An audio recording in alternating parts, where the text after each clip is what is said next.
Hola y bienvenido al curso de Hechos. Continuaremos en nuestra introducción al texto. Hemos ya tocado unos puntos y quiero continuar en esta sección B sobre el género literario y también los discursos y sermones en el libro. Para expresar un poquito sobre la idea de género de literatura, quiero usar ese ejemplo. Nosotros queremos ver tal vez un partido de fútbol, ir a ver básquetbol o jugar golf o aún ajedrez. Cuando queremos mirar o jugar este tipo de deporte, queremos saber las reglas, ¿verdad? Si yo trato, por ejemplo, jugar básquetbol usando las reglas de fútbol, ¿cómo me va a salir? No tan bien, ¿verdad? Así igual cuando estamos evaluando textos de obras de literatura también. Yo necesito saber qué tipo de literatura es para aplicar reglas que son aplicables. Si yo, por ejemplo, mira al libro de Hechos, estoy tratando un código legal, estoy tratando una literatura apocalíptica, ¿qué cosa estoy usando? Porque necesito saber el género para usar reglas aplicables. Así, con eso, voy a preguntar, ¿cuál es el género literario del libro de Hechos? Bueno, primeramente podemos decir, seguramente es narrativo. Pero narrativo es una palabra muy genérica, que incluye muchos tipos, muchas subcategorías, podemos decir, de literatura. Y narrativo simplemente indica que está hablando de una historia que es en una forma organizada, con principio, final, con trama, etc. Y se puede incluir muchas otras subcategorías, incluyendo biografía, historia, como pensamos en historia, novelas de ficción, cuentos, mitos, etc. Así, la idea de narrativo simplemente es que uno está narrando una serie de eventos. Y Hechos cumple con esa parte.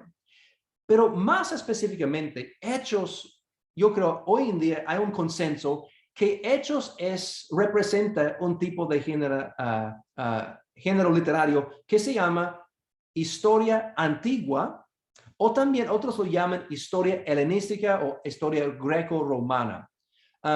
Yo voy a estar intercambiando esos tres términos de historia antigua, helenística o greco-romana en la conversación. Un punto que no aparece en la pantalla, pero yo quiero estar clarito, que historia antigua no es igual de una novela. Unos autores modernos han tratado de proponer que Lucas y Hechos simplemente es una novela con un sabor cristiano. Y realmente yo creo que aunque hay eventos interesantes, hay trama, hay náufrago y hay otras cosas que coinciden con novelas antiguas, que realmente hay mucho en su contra de poner en ese género de literatura. Yo mismo he leído unas novelas del mundo antiguo, porque eso fue durante el mismo periodo de primero, segundo, tercer siglo después de Cristo, cuando empezaron a escribir novelas, como pensamos en novelas, en el mundo occidental. Y yo creo que cuando comparamos las novelas antiguas que tenemos hoy en día con el libro de Hechos, hay muchas diferencias. Y claro que Lucas está escribiendo un documento que él quería presentar como hechos, como verdadero, que habían pasado, eventos, personajes, etcétera, que fueron reales y no simplemente inventadas. Así, para ser clarito, Lucas no está escribiendo ningún tipo de novela, sino está escribiendo historia. También otro punto aquí que sí está mencionado aquí, un punto importante es que cuando hablamos de historia antigua, eso no es igual de la historia moderna. Tú y yo en el siglo XXI tenemos expectativas de historia que ellos tal vez no tenían. Por ejemplo, esperamos que cuando alguien escribe una historia, que lo escribe cronológicamente. Y que hay otras cositas que nosotros tenemos como expectativas que tal vez no tenían en el primer siglo. Así hay que respetar las reglas que usaban los historiadores del mundo antiguo. Entonces, vamos a mirar también lo que es la historia antigua. Antes de ir a ese punto, el punto final en esa lámina es algo que quiero mencionar también. Unos estudiosos de diversos trasfondos concluyen que Hechos es una historia teológica o narrativo teológico también. Yo principalmente voy a usar esa frase de historia antigua. Y eso es basado en la naturaleza de historia antigua. Yo creo que eso coincide bien con las reglas que estaban en ese tiempo y aplicaría muy bien a lo que tenemos en evidencia en el libro de Hechos. Yo dependo mucho de una obra excelente, un artículo por uno que se llama Daniel Marguerat. Aquí en la parte de abajo puedes ver cómo encontrarlo y leerlo para ti mismo. Es fascinante. Está originalmente en francés, creo, y fue traducido al inglés. Pero básicamente, Marguerat miró a dos obras del mundo antiguo, dos historiadores. Y en esos dos historiadores del mundo antiguo, uno Luciano de Samosata del segundo siglo antes de Cristo en su obra Cómo escribir la historia, y la otra Dionisio de Halicarnaso en el primer siglo antes de Cristo en su obra Cartas a Pompeyo. Marguerat miró y investigó cuidadosamente esas dos obras antiguas para ver qué dijeron ellos. Ellos son las reglas para interpretar historia antigua, así regresando a las fuentes originales. Y yo creo que eso es una manera muy, muy sabia. Entonces, Marguerat llegó a tener 10 características de la historia antigua. Y vamos a ver cómo aplicaría esas 10 características al libro de Hechos. Mientras que estoy revisando esas 10 características, debes preguntarte esas dos cosas. ¿Cómo coincide Lucas con las expectativas de historiadores antiguos? Y B, cómo demuestra Lucas las características nombradas. Así, con eso en mente, vamos a mirar las 10 características. Bueno, de acuerdo con Marguerat y también los dos historiadores antiguos, un historiador debe seleccionar un sujeto noble, ¿verdad? No queremos leer nada de alguien que no hizo nada, no transformó su mundo, etc. Debemos ser selectivos en quién estamos o eventos importantes del mundo, ¿ok? Eso es entendible. Número 2, la utilidad del sujeto a la audiencia receptora. Un autor de historia no solamente quería relatar eventos históricos. Ok, ese evento ocurrió en este año, el otro X, etc. No, él quería impactar a la audiencia con lo que está incluyendo. Él quería cambiar la mente, cambiar el corazón. Él quería transformar la audiencia. Él tenía un propósito, una agenda para impactar a su audiencia. Interesante, ¿no? Y a veces eso no es igual como nosotros. Frecuentemente en nuestro mundo moderno simplemente queremos ver los hechos. ¿Qué pasó? ¿Cuál año? Etcétera.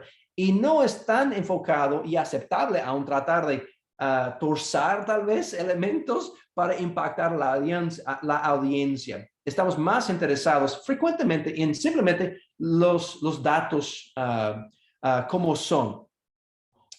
Número 3.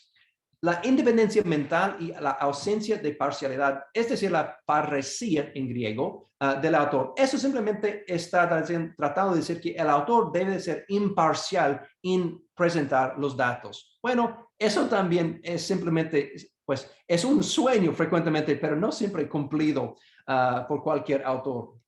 Número 4, debe tener una construcción buena del narrativo, especialmente al principio y al final. Así, cuando uno está escribiendo, debe ser una obra bien escrita.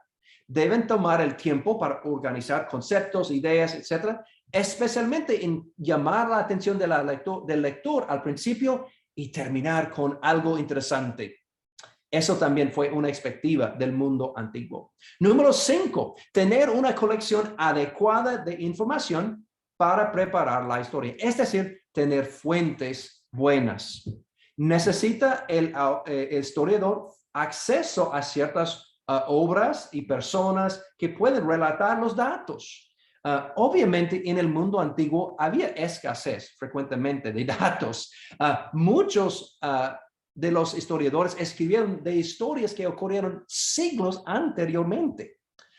Y eso es algo interesante en el caso de Lucas, como hemos visto en la lección anterior, que él mismo fue un testigo ocular de ciertos eventos. Él tenía acceso directamente con personas que experimentaron los eventos incluidos en su obra.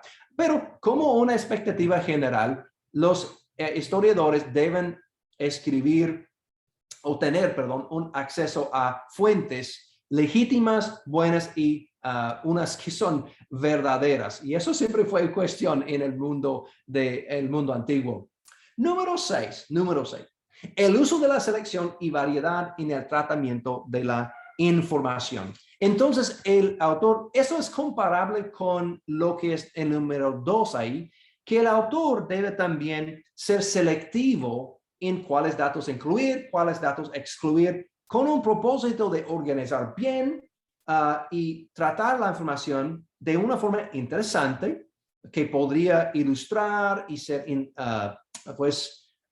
entretener aún a la audiencia. Así, eso fue otra expectativa, que es capaz de escribir de una forma buenísima.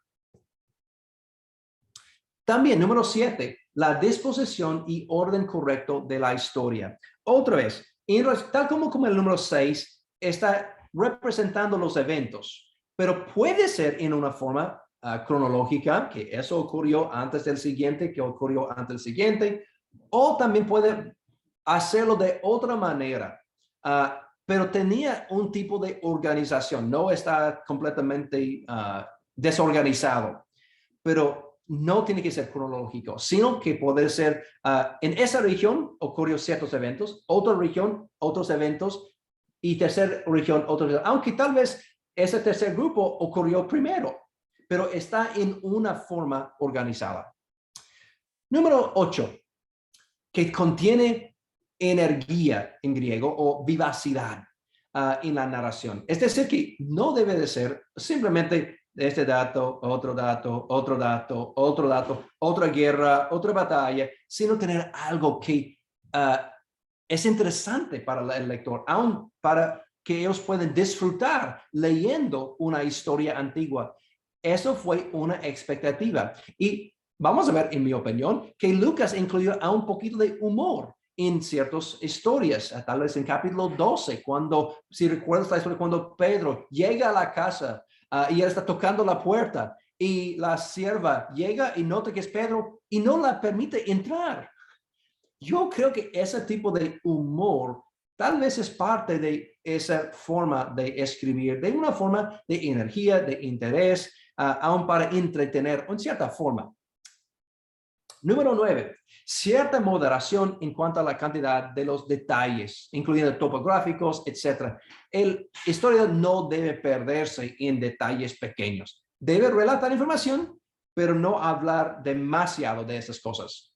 Y número 10, la composición de los discursos adaptados del orador y de la situación retórica. Fue muy común incluir discursos largos en las historias. Tal vez Alejandro Magno, parado antes de sus soldados, y va a hablar de una forma maravillosa para animarlos para empezar la guerra contra el enemigo. Él va a incluir ese discurso largo, pero ese discurso no necesariamente son las palabras mismas de Alejandro Magno, sino es un resumen de lo que ocurrió, o tal vez que representa algo que diría a Alejandro Magno, y eso fue aceptable en el mundo antiguo. Eso hoy en día con un mundo de MP3 y formas de grabar todo, no es tan viable de tener un discurso que no viene directamente palabra por palabra de la persona hablando originalmente. Y voy a tratar eso también en la próxima sección de los sermones y discursos. Así son las 10 características. Entonces, en cuanto al número 10, sin pasar por alto sobre ese punto, ellos deben representar la historia correctamente, aún sin tener palabras exactas tal vez del orador, pero deben reflejar correctamente la actitud, la ética, lo que diría realmente esta persona en ese tiempo. Así, esas son las 10 características. ¿Cómo te parece que hizo Lucas en referencia a las 10? ¿Es un buen historiador? ¿Fracasó? ¿Qué piensas? Bueno, yo creo que Lucas fue un autor, un historiador por excelencia. Él está concluyendo con esas 10 cosas. Tal vez con la excepción del número 3, porque él ya fue creyente. Él tenía parcialidad realmente. Él quería ayudar al lector saber lo que pasó y con la idea que tal vez evangelizar para también ayudar. Pero eso sería tal vez la única que no aplicaría a Lucas. Por ejemplo, él seleccionó el sujeto más noble del mundo, ¿verdad? El reino de Dios, el Rey Jesús. Número 2, la utilidad del sujeto a la audiencia. Él también está escribiendo para impactar su audiencia, que ellos también siguen el modelo de los apóstoles, siguen el modelo de los primeros creyentes, etcétera, para vivir de una forma diferente y confiar en Jesús como el Rey.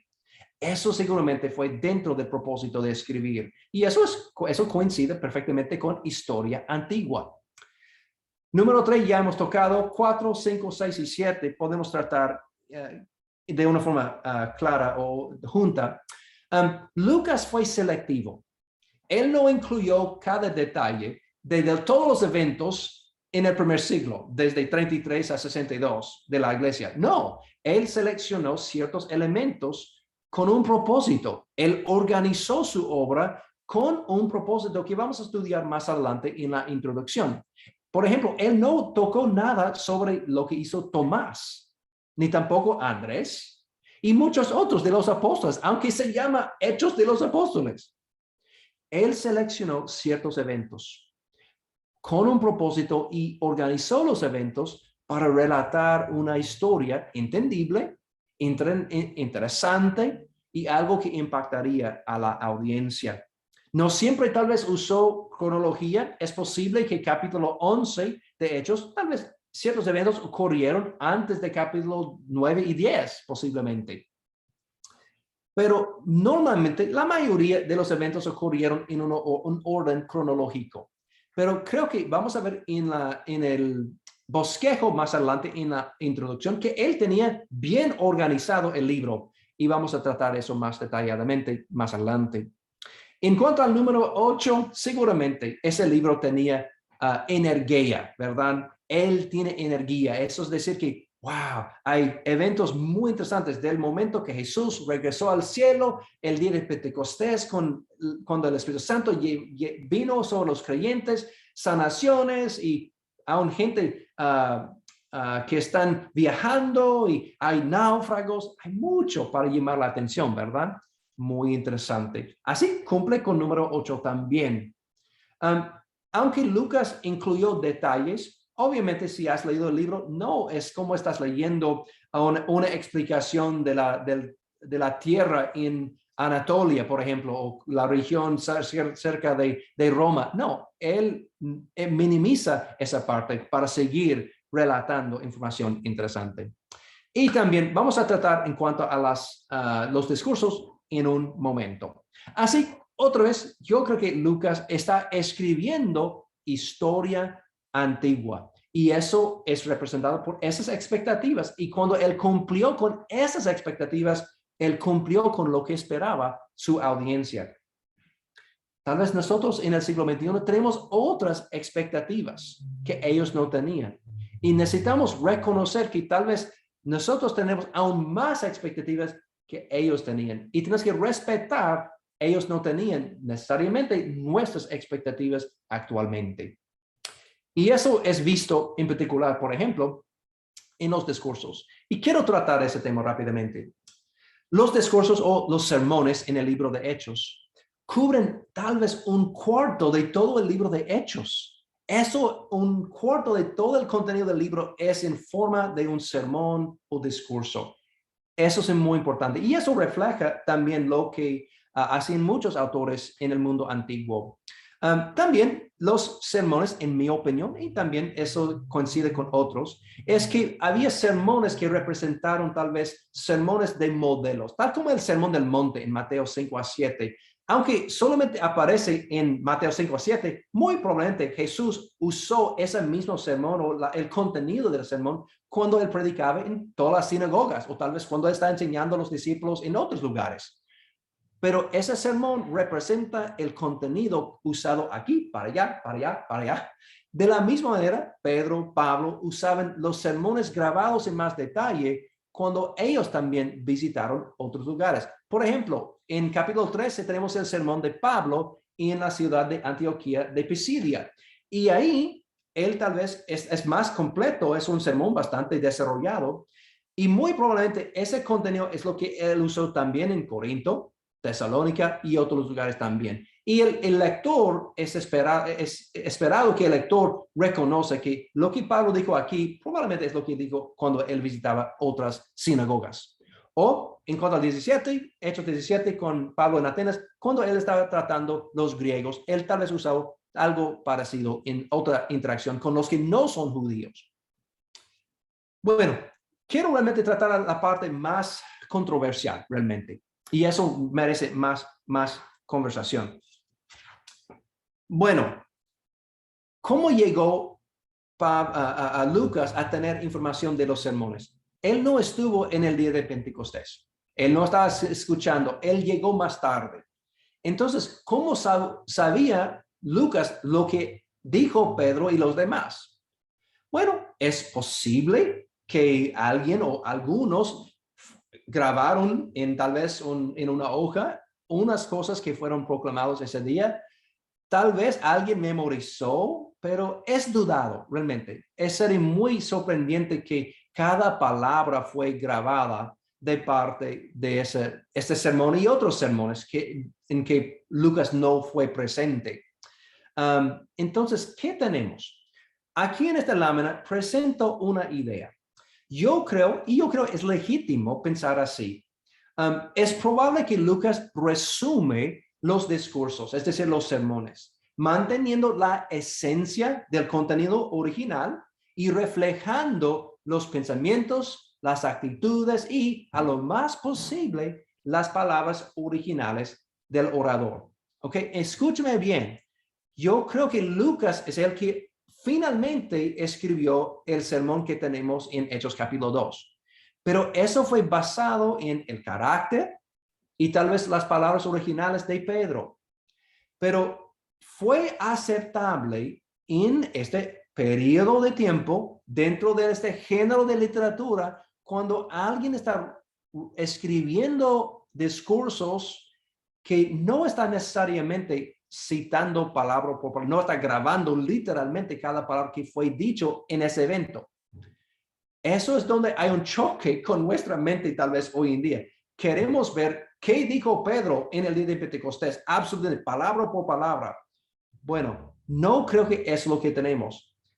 Eso no indica que no fue inspirado. Creo que Dios inspiró a Lucas y él guió en presentar lo que tenemos. Pero Lucas usaba lo que él tenía. Ya hemos tocado que él tenía acceso a fuentes y seguramente él habló con varios para colectar datos, pero él al final de cuentas está resumiendo el sermón. Y eso es igual en otras ocasiones. La razón por qué digo también que está resumiendo es porque mira lo que dice en 2:40, en el mismo día de Pentecostés, y con otras muchas palabras testificaba y les exhortaba diciendo, etcétera, etcétera, etcétera. Así, eso no es todo el sermón. Y lo mismo también en otros lugares. Yo tengo esa palabra aquí, prosopopoeia. Prosopopoeia es una técnica literaria entendido en ese periodo en que el autor trata de reflejar el orador original en su esencia.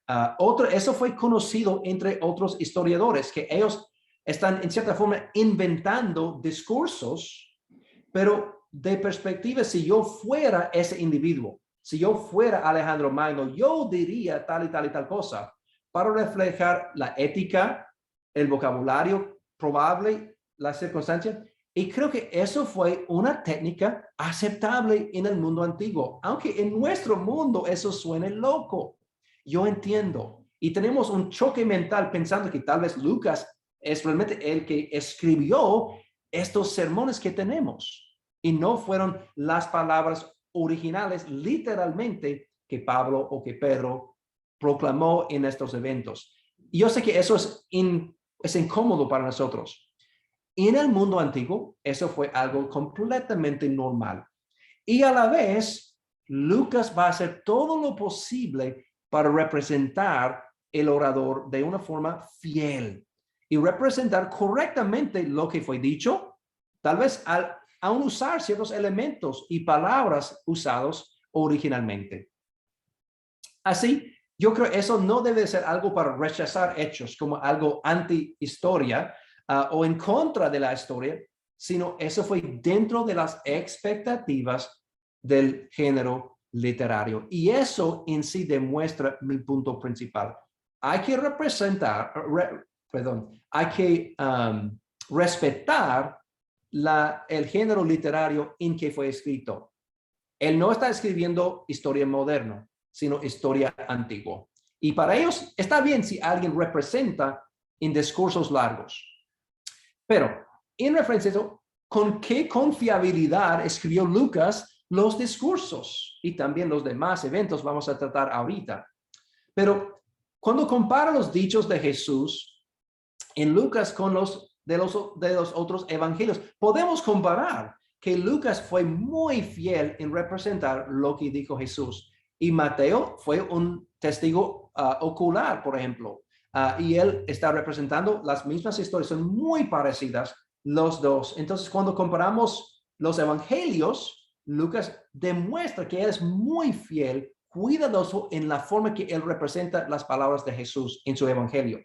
Y imaginamos que sería lo mismo que en el libro de Hechos, que él también tenía tanta cuidado también en el segundo tratado.